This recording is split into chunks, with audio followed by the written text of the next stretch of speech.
যানজটমুক্ত নগরীর লক্ষ্যে ট্রাফিক ব্যবস্থাপনার আধুনিকায়ন, অনুমোদনহীন ও ফিটনেসবিহীন যান চলাচল বন্ধের দাবিতে মানববন্ধন করেছে ঢাকা ১০ সংসদীয় আসনের বিএনপি অঙ্গ সংগঠন ও সর্বস্তরের জনগণ।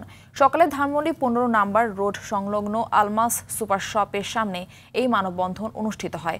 মানববন্ধনে বিএনপির আন্তর্জাতিক বিষয়ক সম্পাদক ব্যারিস্টার নাসির উদ্দিন আহমেদ অসীম সহ ধানমন্ডি, নিউ মার্কেট, কলাবাগান, হাজারীবাগ থানা বিএনপি ও অঙ্গ সংগঠনের নেতাকর্মীরা উপস্থিত ছিলেন। রাস্তায় ট্রাফিক নিয়ন্ত্রণ যদি না হয়, অবৈধ যান চলাচল যদি বন্ধ না হয়, আমরা সরকারকেও ট্যাক্স দেওয়া বন্ধ করব। কারণ আমাদের দাবি স্পষ্ট, আপনারা ট্যাক্স নেবেন, কর্পোরেশন ট্যাক্স নেবেন, সমস্ত কিছু নেবেন, জনগণের টাকায় রাষ্ট্র চলবে, সরকারি কর্মকর্তা আমলারা চলবে, কিন্তু বাংলাদেশের নাগরিকদের সুবিধা নিশ্চিত করার জন্য, মানুষের অসুবিধা দূর করার জন্য আপনারা কোনো প্রকার ভূমিকা রাখবেন না।